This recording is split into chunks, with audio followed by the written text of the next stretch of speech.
that thing, yeah. On your favorite Arkansas sports talk station. And this one belongs to the Razorbacks, streaming live from hitthatline.com. Go crazy at Bob Walker. Go nuts. This is Halftime with Phil Elson, Matty T, and Drew Barrett. My calculations are correct. When this baby hits 88 miles per hour, you're going to see some serious... Your Razorbacks are 2021 SEC champions. And Bob Walker Stadium is an insane asylum. I have been waiting for this moment for a long time. Judging by the sound of it, so has everyone else. Hey, hold on, it's almost halftime. Had a choice yesterday, and pretty much put it on my son. Are we going to watch the All-Star game on television, or are we going to a Double-A game in person? Naturals and Travelers playing at Arvest Park last night. Start of a homestand for the Naturals. And the boy made the choice to go watch baseball in person. Wow. Drew Great. Barrett, Matty T. Yeah, you know the reason he wanted to go watch baseball in person? Two things. Cotton candy? Even though I told him, he specifically did not ask for cotton candy. Really? Oh, snow cones. That's different. No, it was two things. And I told him one of those things he could get in person at my house, which was nachos and cheese. Mm-hmm. But he informed me that it's different eating ballpark nachos than anywhere else. And I looked at him and I sniffed up a tear for a quick moment then and thought, my boy That's is my now boy. He's starting to get some ballpark tastes. Well, it's very true. The other difference is that he wanted to catch a home run ball or a foul ball. Now he's got the madness. After getting his first foul ball last weekend at Springfield at a Double-A game. He figures, you might get one every single day. It's just that easy. It really is. Right? So easy, I can't remember if I've ever actually gotten one before. We didn't come close yesterday. We sat in the outfield at Arvest Park. There were home runs hit on the other side of the outfield from where we were sitting. But plenty of nachos and chips were devoured.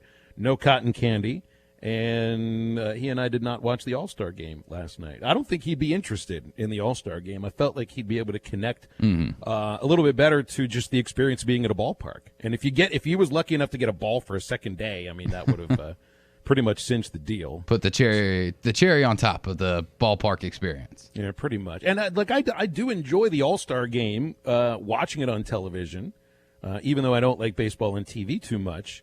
But it doesn't have the same meaning that I remember it. It is an exhibition. It has always been an exhibition.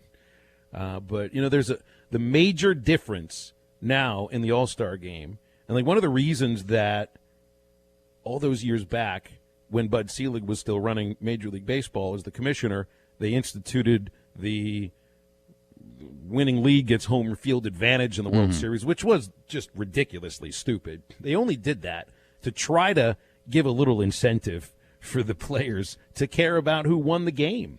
That used to be a thing. Oh, yeah. Back in the day before, well before interleague play, really kind of before free agency really did take hold. I would say, and free agency took hold big time in the 80s. It was introduced in the 70s. I feel like the difference between the two leagues, of course, there's always that difference of designated hitter and pitchers hitting, but there used to be pride in the league that these guys played in, and they cared about who won in that All-Star game, and really played to that level of baseball. And I don't know if you've ever seen this video before. Have you ever seen Pete the video? Rose? You know exactly. Yeah, I know exactly what you're talking about.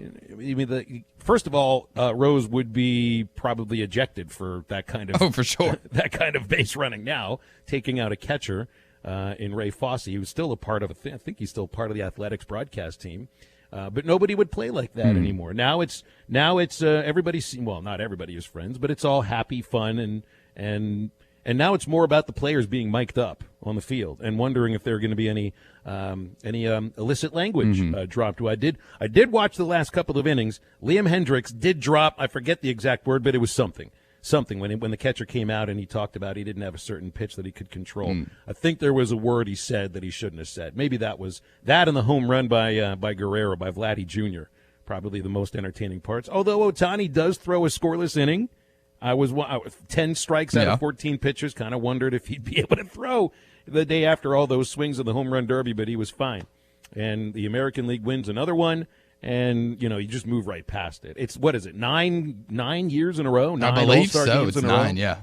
But the main thing that I think has really diminished the All-Star game and why the players don't really care, I think it's interleague play, because I think for a lot of the pitching matchups that you would have, or pitchers versus batters, was these guys have heard about these people in these other leagues, and besides the World Series, this is the only opportunity that you'll ever have to go against them. Now, once every 3 years, you're going to play that team. So it's not as much, I guess, mano-a-mano type of situation where this is the only chance you have to prove that as an AL hitter you are better than said NL pitcher or something like that.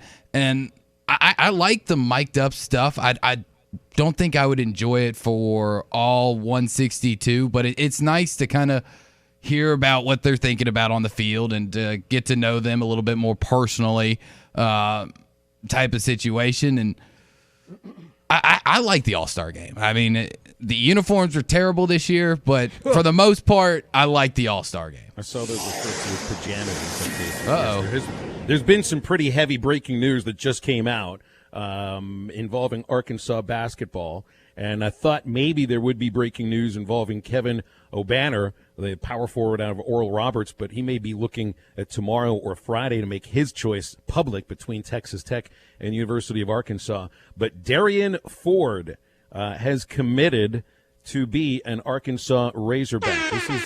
This is big, out of Magnolia, part of the 2022 class, a big-time recruit, being recruited by a lot of big-time programs, and he is now joining as the third recruit, the third, he hasn't signed yet, the third commit for Eric Musselman's 2022 class. Outstanding.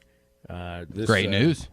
It is. It's big-time news, and I did not realize that this was coming down today, but he just tweets this out 5 minutes ago, giving thanks to God and all the coaches for all of their interest in him. He says there was one college that he could choose. There was only one college that I could choose. That is in his tweet. Pleased to announce he'll be staying home to further his education and basketball career at the University of Arkansas. Gives a hashtag Hog Nation on top of that. Give me a hell yeah. That is incredibly exciting. I mean, it just shows exactly what Eric Musselman is building in Fayetteville at the University of Arkansas, and it just shows signs that it wasn't a flash in the pan last year, that he's not only having success but building off that success for a good consecutive run here to come, hopefully. So the second commit for the 2022 class in the last 9 days. Barry Dunning Jr. had committed last week, forward out of Alabama, the top player in the state of Alabama. Remember, Gatorade Player of the Year and all of that. Joseph Pinion had committed last year out of Morrilton to the 2022 class, and he's stood fast on top of that. So 3 freshman recruits, part of the 2022 incoming class. Darian Ford is the latest of them. And that's the aspect that you just touched on, Drew, that I feel like, I don't know if Razorback fans were nervous about this, but some analysts talked about how Muss at Nevada mostly built through the transfer portal, although he did get some big-time recruits, I think, for his last year or just before he had come over to Arkansas after the 4th season at Nevada. But he has obviously shown now, with a couple of big-time recruiting classes, that he is someone that is looking to build this college basketball program every way that you possibly can, and that is through incoming freshmen, that's through JUCO transfer, and that is through the transfer portal, of which he is known as the master. And that's the great thing about Eric Musselman, is that he's not set in his ways, that he's not one of these guys that I'm not going to take one-and-done type of people. I'm not going to flood go towards the flooding of the transfer portal. I'm only going to recruit my guys, and if they didn't pick me a year or 2 or 3 years ago before when they signed initially, then I don't want him. He's very fluent and seems to be, I'll take you any way I can get you. Well, he's getting them every which way possible now. So, I mean, if you're going to refer to Muss as the transfer portal master. He's becoming pretty quickly a master of getting top-notch players, certainly here from the state of Arkansas. That's another one of them. And kudos goes to the Arkansas basketball program, and you may end up finding in the next couple of days, word is Friday is when Kevin O'Banner makes his announcement, and we'll see if the Hogs get him or if it's going to be Texas Tech. Hey, lunchtime right now, if you're hungry, get your hands on the BLT hand-breaded ranch chicken sandwich at Hardee's or the BLT Ranch Angus Thick Burger, because it's a Hardee's BLT Ranch summer. Feed your happy at Hardee's. Locations all around you in Fort Smith, Sallisaw, and all across Northwest Arkansas. More halftime after the break. Get with us at 877-377-6963. Right back. When it came time for new gates and some fence repairs at my home, the Fence Man was my first call. The Fence Man does it all, from large commercial jobs to small residential repairs. Wood privacy fence, vinyl fence, commercial or residential chain link, even custom wrought iron fencing. 479-782-3936. 18 months, same as cash financing with approved credit is now available. If it involves fencing, the Fence Man does it. The Fence Man. He ain't afraid of no work. 479-782-3936. Now that's a dandy white perch. Big old slab. C'est bon, sacalé. One beautiful crappie.